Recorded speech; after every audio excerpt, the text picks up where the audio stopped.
Mi nombre es Javier González. Durante la última década, había levantado mi propio estudio de arquitectura partiendo de la absoluta nada, dedicando noches enteras a diseñar edificios comerciales sostenibles que, con el tiempo, me valieron 3 premios nacionales en España. Mi éxito no era fruto del azar, sino de una obsesión casi enfermiza por los detalles. Tengo la capacidad de notar lo que otros pasan por alto, de encontrar patrones geométricos donde los demás solo ven caos. Entendía perfectamente que cada estructura, cada viga y cada material cuenta una historia profunda sobre quienes la habitan. Por eso, mientras esperaba en el elegante vestíbulo de mármol del Hotel Gran Vía de Madrid un martes por la tarde, mis ojos, entrenados para el escaneo constante, se detuvieron en un nombre del registro de entrada, apenas 2 líneas por encima de la mía. Regina Casal, habitación 69. El impacto fue sordo pero profundo. Mi esposa estaba registrada en el mismo hotel donde yo acababa de llegar para una reunión crucial con un cliente internacional, un hotel situado a solo 60 kilómetros de nuestro hogar. Mientras el ascensor de acero inoxidable me elevaba hacia la 6ª planta, mi mente, actuando como un procesador de datos, comenzó a catalogar las inconsistencias. Regina me había asegurado esa misma mañana que viajaría a Valencia para visitar a su hermana, quien supuestamente pasaba por un bache personal. Se había despedido de mí con un beso tibio a las 9 de la mañana, mencionando que el trayecto por la A3 sería largo y que volvería muy tarde. Valencia estaba en la dirección opuesta, a más de 3 horas de coche. Madrid no era una parada en ese camino, era una desviación deliberada y clandestina. La habitación 69 se encontraba al final de un pasillo alfombrado en tonos granate que amortiguaban mis pasos, como si el hotel mismo quisiera ocultar mi avance. Llamé a la puerta con firmeza. Sorprendentemente, mi corazón latía con una calma gélida. Siempre he sido capaz de mantener la sangre fría bajo una presión extrema. Es esa cualidad la que me permite negociar con promotores agresivos o resolver fallos estructurales que otros consideran imposibles. Es mi armadura profesional, mi muro de carga emocional. La puerta se abrió con un leve quejido. Regina apareció tras ella, envuelta en una toalla blanca del hotel que contrastaba con su piel oliva. Tenía el pelo oscuro completamente mojado, peinado hacia atrás de forma apresurada. Durante unos segundos que parecieron expandirse en el tiempo, el silencio fue absoluto, roto solo por el murmullo lejano del tráfico madrileño. Entonces, el color abandonó su rostro, sus nudillos se tornaron blancos al aferrarse al marco de la puerta y sus ojos se dilataron por el pánico. Javier, ¿qué haces aquí?, alcanzó a balbucear, con la voz quebrada. Tengo una reunión de negocios en la planta baja en 15 minutos, respondí, manteniendo una neutralidad absoluta en el tono. Vi tu nombre en el registro al hacer el check-in. Pensé que sería un detalle cortés subir a saludarte antes de mi cita, ya que Valencia parece haberse movido al centro de la península. Entré en la habitación sin esperar invitación, mientras ella retrocedía de forma mecánica, como una pieza desplazada en un tablero. Era una suite de lujo estándar, impregnada de un olor a perfume caro y humedad. Cama de matrimonio, amplios ventanales con vistas al bullicio de la ciudad y un minibar de madera oscura. La cama era un desorden de sábanas de hilo revueltas y almohadas desplazadas. Sobre la mesilla de noche, 2 copas de vino tinto de la Ribera del Duero reposaban junto a una botella abierta. Una de ellas todavía conservaba gotas de condensación deslizándose por el cristal, indicando que alguien había estado bebiendo de ella hacía escasos minutos. Regina se apretó la toalla contra el pecho, un gesto defensivo inútil. ¿Puedo explicarlo, Javier? De verdad que puedo. Seguro que puedes, respondí, mientras mi ojo de arquitecto seguía escaneando el entorno, analizando cada error en la escena. El análisis es sencillo, Regina. Solo hay que mirar los materiales sobrantes. 2 toallas usadas en el perchero, ambas empapadas. Un rastro de vapor que todavía se filtraba por debajo de la puerta cerrada del baño, delatando una ducha reciente. Y, sobre la cómoda, un objeto que desentonaba con todo lo que yo poseía. Un reloj de hombre, un Patek Philippe de platino, una pieza de alta relojería extremadamente costosa y de un gusto que nada tenía que ver con mi estilo sobrio. Entonces, el silencio de la habitación fue interrumpido por un sonido metálico casi imperceptible. Un suave clic. El pestillo de la puerta del baño acababa de ser girado desde el interior. Alguien estaba allí, escuchándonos, protegiéndose tras la madera. Dirigí mi mirada hacia mi mujer, cuyos ojos bailaban entre la puerta del baño y yo. ¿Quién es, Regina?, pregunté. Mi voz seguía siendo un lago en calma, pero la superficie empezaba a congelarse. Ella se interpuso físicamente entre el baño y mi posición, con una expresión de desesperación que rozaba la súplica. Por favor, Javier, te lo ruego. No entres. Déjame que te lo explique todo primero. Tienes que entender el contexto. Si ves quién está ahí dentro, ya nada volverá a ser igual. Todo cambiará para siempre. Todo cambiará. Aquella lección de palabras me resultó fascinante y aterradora a la vez. No utilizó las frases habituales de una infidelidad descubierta. No dijo nuestro matrimonio se ha acabado o no es lo que parece. Ese todo cambiará sugería una magnitud que trascende lo personal, algo que afectaba a los cimientos mismos de mi realidad. Estudié el rostro de mi esposa con la misma minuciosidad con la que estudio un plano defectuoso. Había miedo, sí, pero también había cálculo. Regina estaba aterrada, pero su cerebro ya estaba procesando variables, planeando su siguiente maniobra de contención.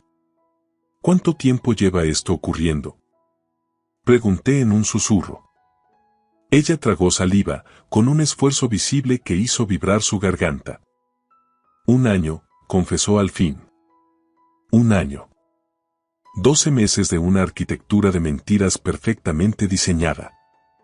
1 año entero de supuestas visitas a Valencia, de clubes de lectura inexistentes y retiros de yoga ficticios. 1 año en el que yo había confiado en ella plenamente, depositando cada ladrillo de nuestra vida compartida sobre una base que, ahora lo veía, estaba podrida desde el inicio. ¿Quién es?, repetí, dando un paso hacia adelante.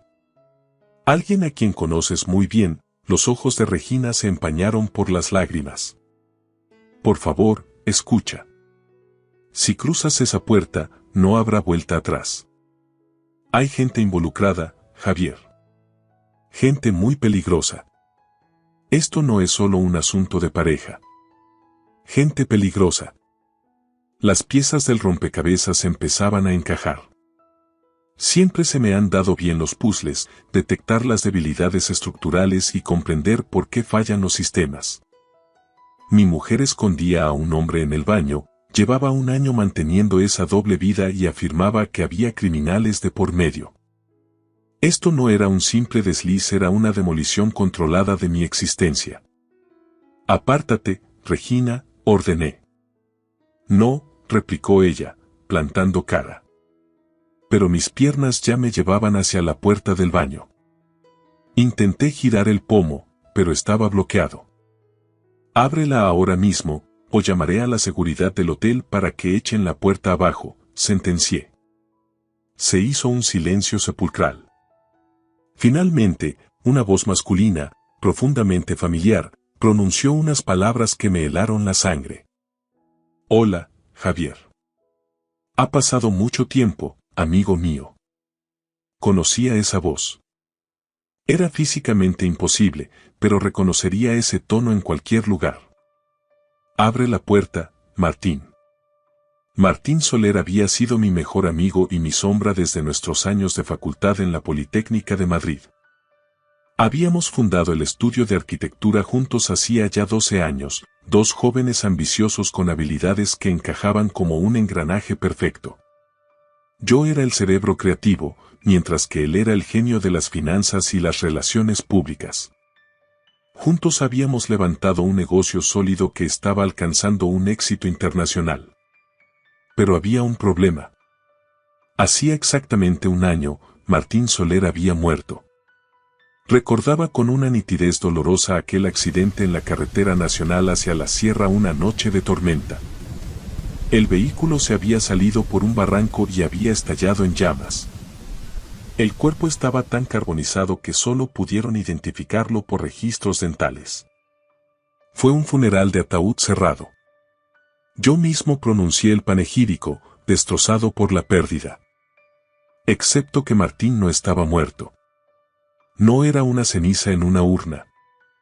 Estaba escondido en el baño de un hotel en la Gran Vía, respirando, muy vivo. La cerradura chasqueó. La puerta se abrió con lentitud y allí apareció Martín Soler. Parecía más envejecido, con una barba descuidada y oscura, pero sus ojos eran los mismos. Sorpresa, dijo él, con una sonrisa débil que no ocultaba su terror.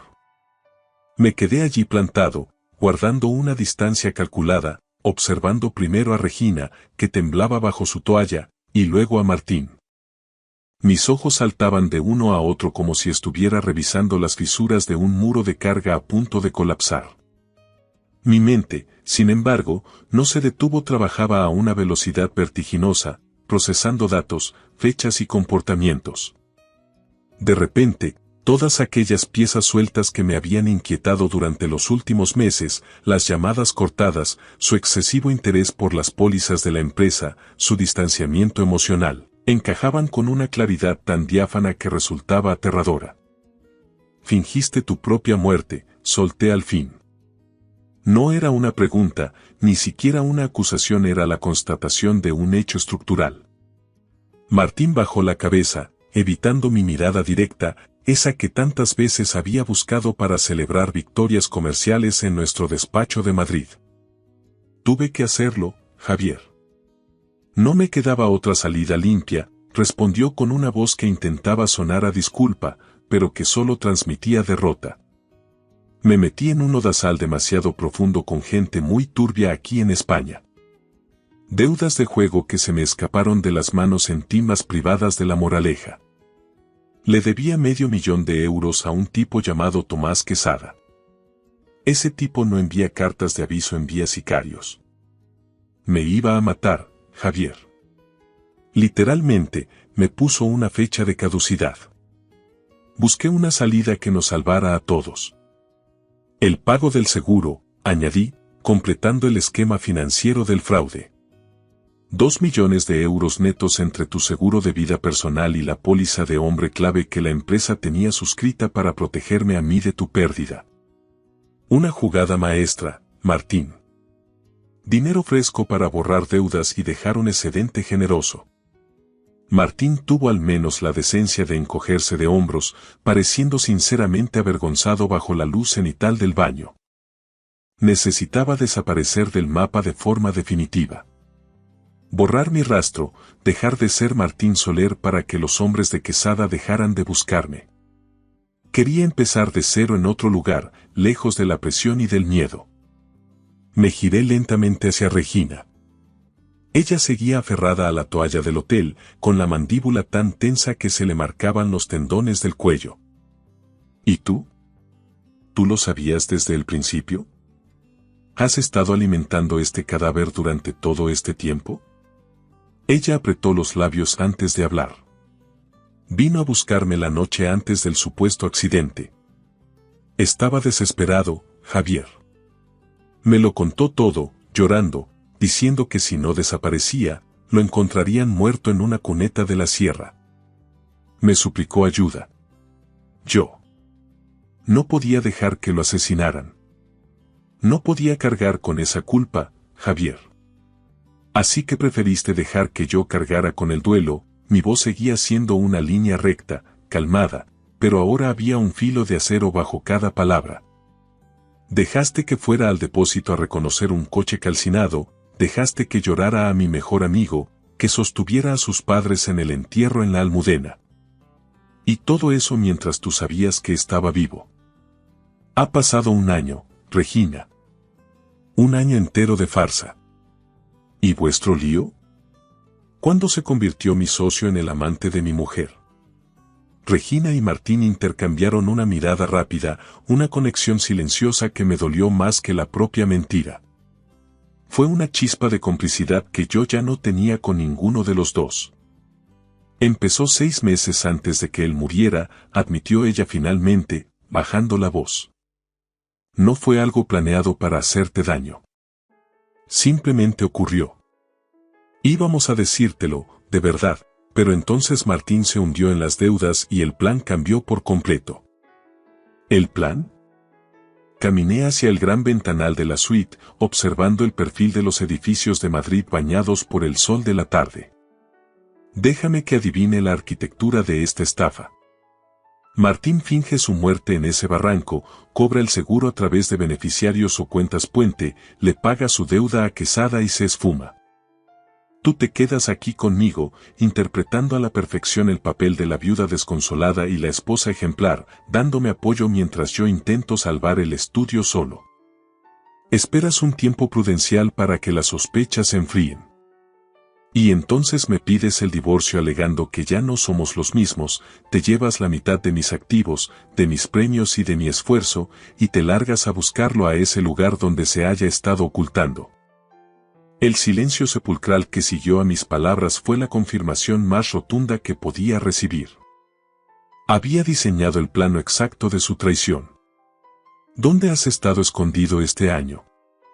Le pregunté a Martín sin mirarlo. En Marruecos. En Tánger. He estado viviendo en un apartamento cochambroso cerca del puerto, bajo un nombre falso. Trabajaba de camarero en un café para turistas, viendo las costas de España desde el otro lado del estrecho. Martín salió del baño y se sentó en el borde de la bañera, con los hombros hundidos. Ha sido un infierno absoluto, Javier. No tienes idea. Echo de menos mi vida anterior. Echo de menos Madrid, mi casa, mi coche, el respeto de la gente. Me sentía un fantasma. Deberías haber valorado todo eso antes de estafar 2 millones de euros y fingir que eras cenizas en un ataúd, repliqué con desprecio. Le devolví el dinero a Quesada, dijo Martín, poniéndose a la defensiva por primera vez. Hasta el último maldito céntimo con intereses. Ahora estoy limpio de deudas. Por eso he vuelto. He cruzado en el ferry de Algeciras pensando que ya todo había pasado. Excepto que no lo estás, sentencié, girándome para clavar mis ojos en los suyos. Porque tipos como Tomás Quesada no dejan ir a su presa así de fácil. Son depredadores sociales. Mantienen a la gente enganchada por si pueden necesitarlos más adelante. Nunca se está limpio con alguien así. La cara de Martín pasó del gris al blanco tiza. ¿Cómo sabes tú tanto sobre los negocios de Quesada? No soy idiota, Martín. Soy arquitecto, mi trabajo consiste en entender cómo se sostienen las cosas y por dónde van a quebrar. Te conozco mejor que nadie. Siempre te has creído el más listo de la sala, pero eres descuidado con los cabos sueltos. Cometes errores de cálculo básicos. Saqué mi teléfono móvil y, con un par de toques rápidos, busqué una noticia que llevaba monitorizando desde hacía meses en la prensa de sucesos. A Tomás Quesada lo detuvo la UCO, Unidad Central Operativa, hace 8 meses. Tiene cargos en la Audiencia Nacional por extorsión, blanqueo y pertenencia a organización criminal. Lo que no sabes es que está colaborando activamente con la Fiscalía para reducir su condena. Está dando nombres, Martín. Todos los nombres de aquellos con los que ha hecho negocios sucios. El color desapareció por completo del rostro de mi antiguo socio.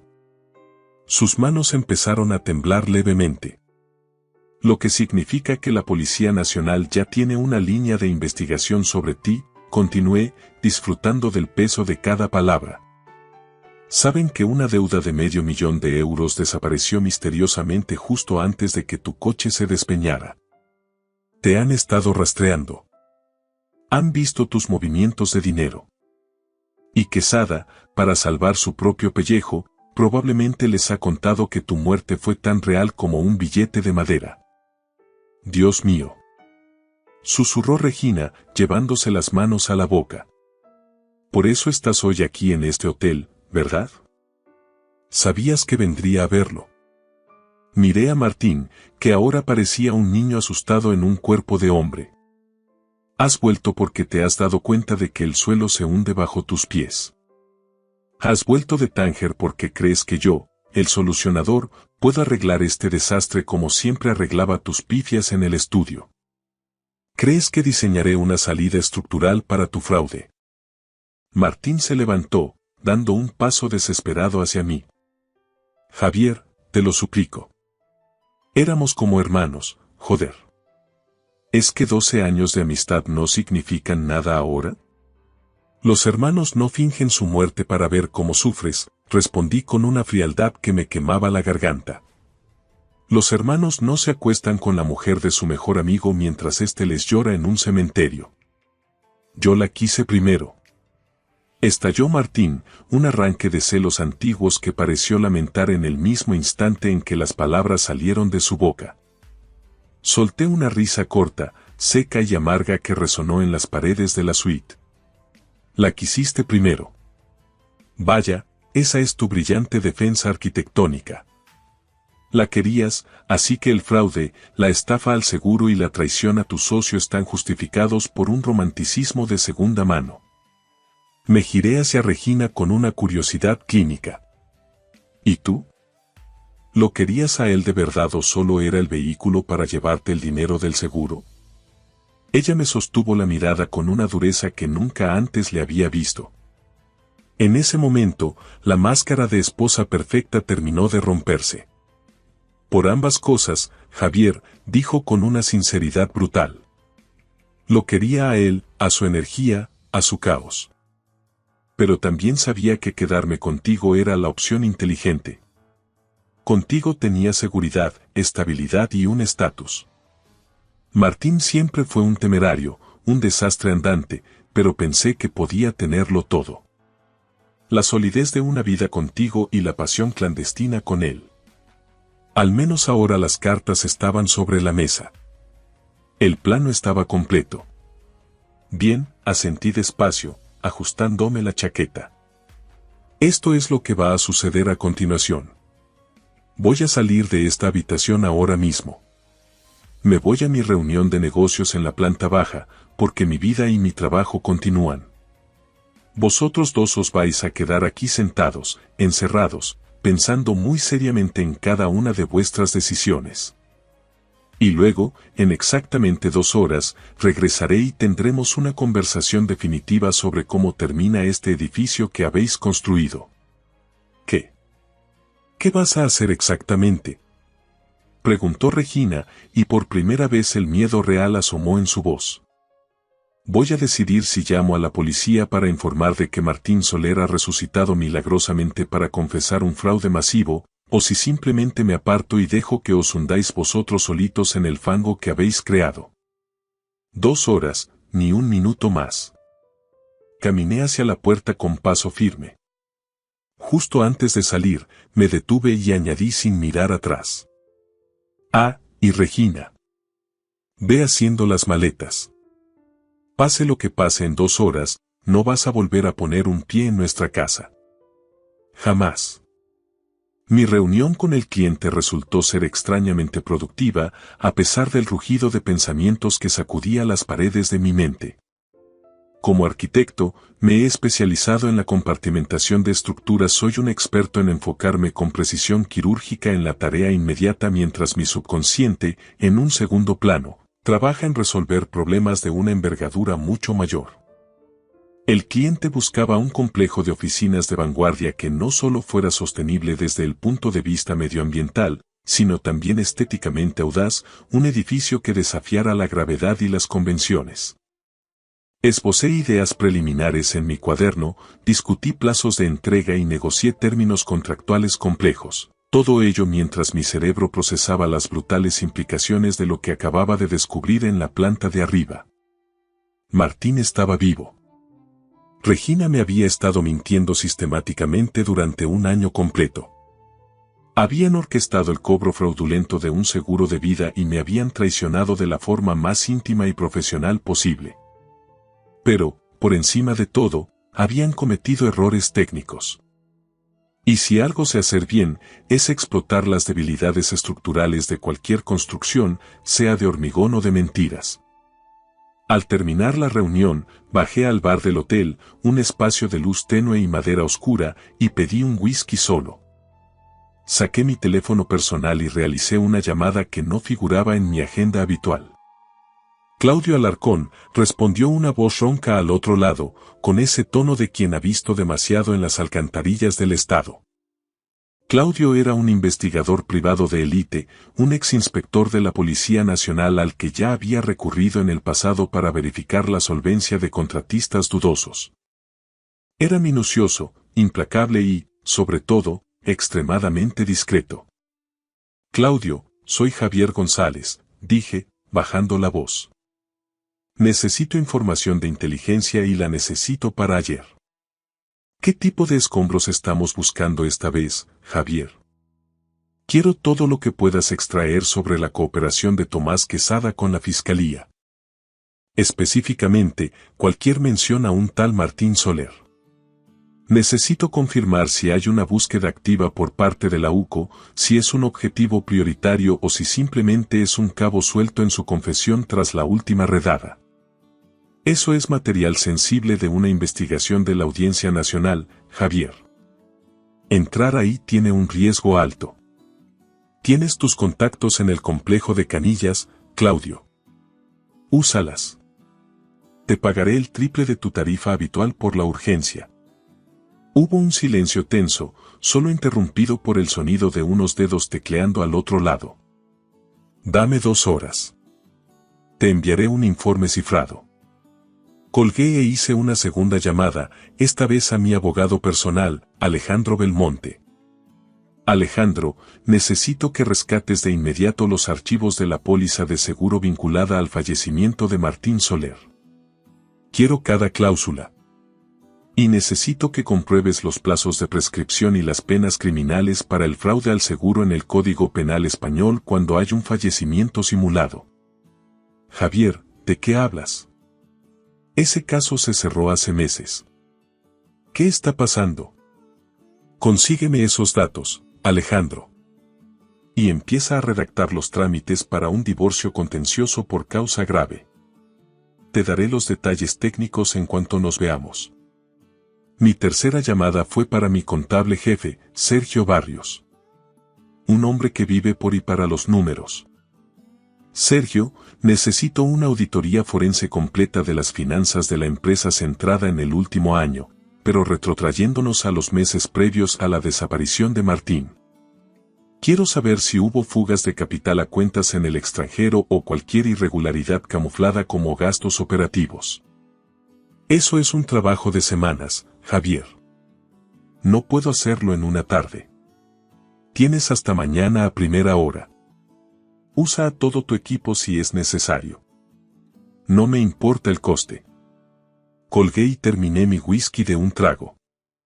Estaba armando un caso sólido, reuniendo la munición necesaria para el asalto final. Para cuando volviera a cruzar el umbral de la habitación 69, sabría exactamente hasta dónde llegaba la profundidad de la traición de Martín y Regina y de qué palancas de control disponía para demoler sus planes. Exactamente 2 horas después, volví a llamar a la puerta. Regina abrió de inmediato. Ya se había vestido, pero su rostro estaba hinchado de tanto llorar. Martín seguía sentado en el borde de la cama, con los hombros hundidos, recordándome a un animal acorralado. Me senté con parsimonia en la silla del escritorio, saqué mi móvil y empecé a leer mis notas con la frialdad de quien lee un informe de daños. La cooperación de Tomás Quesada con la UCO ha sido devastadora, empecé a decir. Ha entregado una lista de 12 personas clave que le ayudaban a blanquear capital o le debían grandes sumas. Martín Soler, tú eres el número 7 de esa lista. Hay una orden de búsqueda y captura activa contra ti, emitida hace 6 meses por la Audiencia Nacional. Los cargos son claros. fraude agravado, falsificación de documentos públicos y estafa procesal. El rostro de Martín pasó de una palidez enfermiza a un tono ceniciento.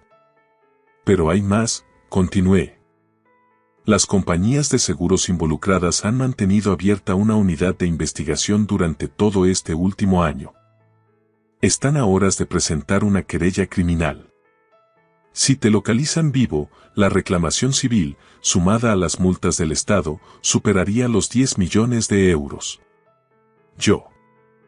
Yo no tengo esa cantidad. Ni de lejos, susurró Martín con un hilo de voz. Lo sé. Lo que significa que te enfrentarás a una condena en una prisión española por un tiempo muy largo. Pasé a la siguiente nota. Mi Candiable también ha hecho su trabajo. En los meses previos a tu muerte, transferiste de forma sistemática un total de 400.000 euros de nuestras cuentas a una sociedad opaca.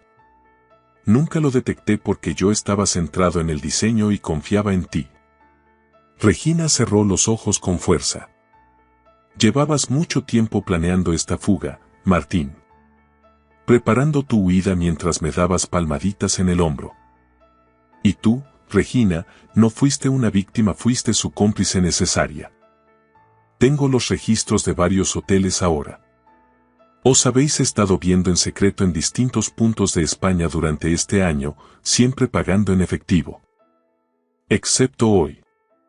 Hoy utilizaste tu nombre real en el registro del Gran Vía. ¿Por qué cometiste un error tan básico, Regina? Ella no respondió, pero Martín lo hizo por ella. Porque estoy acabado, Javier.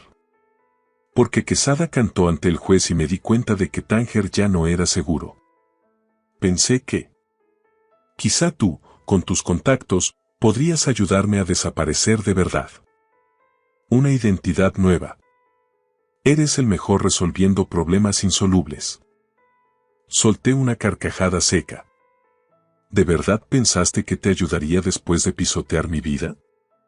Éramos hermanos, Javier, repitió Martín, suplicando. No, Martín. Éramos socios a los que yo consideraba hermanos. Destruiste ese vínculo cuando decidiste que era buena idea fingir que te habías quemado en un coche para luego acostarte con mi mujer en las sombras. Me levanté lentamente. Este es vuestro escenario actual. La Policía Nacional os pisa los talones, las aseguradoras quieren su dinero y yo podría liquidar esto ahora mismo con una llamada a la patrulla que hay en la esquina. Pero no voy a hacer eso. No todavía. Un destello de esperanza brilló en sus rostros. Porque, continué con una sonrisa gélida, he diseñado una solución mucho más creativa. Una que os aseguro que no os va a gustar nada. Expuse mi plan con la misma precisión milimétrica que utilizo al diseñar un rascacielos en una zona sísmica. Cada pieza tenía que encajar a la perfección, cada elemento de carga debía estar calculado para resistir el peso de las consecuencias y generar el máximo impacto emocional y legal. No había espacio para el error en este plano final. Martín, no tienes escapatoria, así que vamos a elegir la forma en que vas a caer, comencé, mirándolo fijamente. Vas a entregarte voluntariamente a la Policía Nacional. Ahora mismo.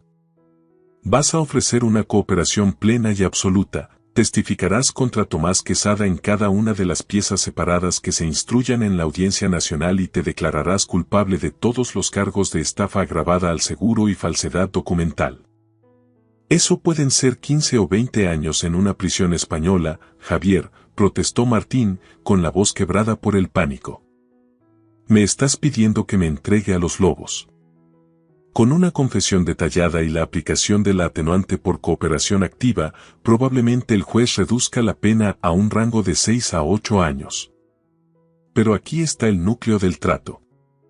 Vas a ofrecer algo que la UCO no pueda rechazar. Les darás información minuciosa sobre cada criminal que Quesada te presentó en las sombras, cada trato ilegal del que fuiste testigo durante este último año y cada método de blanqueo que viste mientras te escondías en Tánger. Serás el testigo más valioso que haya pasado por esos juzgados en décadas. No sé lo suficiente como para marcar una diferencia real, balbuceó él, frotándose las manos nerviosamente. Te sorprendería lo que tu mente es capaz de recordar cuando tu libertad depende de ello. Has pasado un año huyendo, cuidándote las espaldas y moviéndote por los márgenes de la red de Quesada entre Marruecos y España. Has visto nombres de testaferros, lugares de encuentro y la logística de sus operaciones.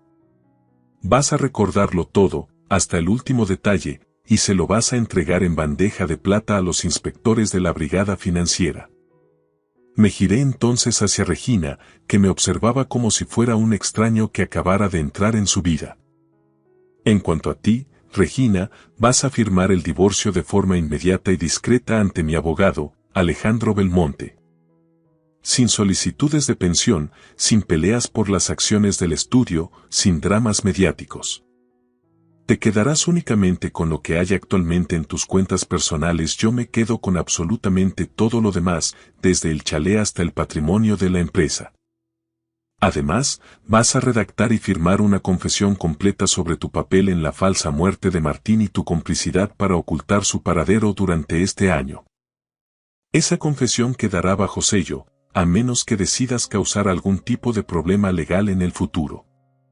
¿Y luego qué? ¿Qué se supone que haré yo?, preguntó Regina con una voz pequeña, casi inaudible. Luego, desapareces de mi vida.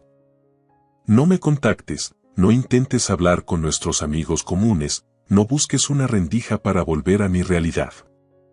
¿Dices que quieres a Martín? Bien, podrás demostrarlo visitándolo en Soto del Real o en Estremera durante la próxima década. Después de eso, si todavía queda algo entre vosotros, podéis intentar vuestro felices para siempre en algún rincón olvidado de la costa, muy lejos de Madrid. Martín sacudió la cabeza, hundido en la miseria de su propia creación. ¿Por qué demonios iba a aceptar esto? Me estás pidiendo que firme la destrucción de mi vida paso a paso. Tu vida ya está destruida, Martín. Tú mismo pusiste los explosivos en los cimientos hace un año, dije con una frialdad absoluta. Lo que te ofrezco no es un castigo, es un camino de salida controlado. Un camino que termina contigo vivo y finalmente libre de la sombra de Quesada, en lugar de pasar décadas huyendo para acabar muerto en una cuneta cuando sus sicarios te localicen. Porque te encontrarán, Martín. No eres ni la mitad de listo de lo que crees. ¿Y qué ganas tú con toda esta arquitectura de castigo?, preguntó Regina, con una pizca de la antigua altivez asomando en sus ojos. Sonreí levemente, una expresión que no llegó a mis ojos.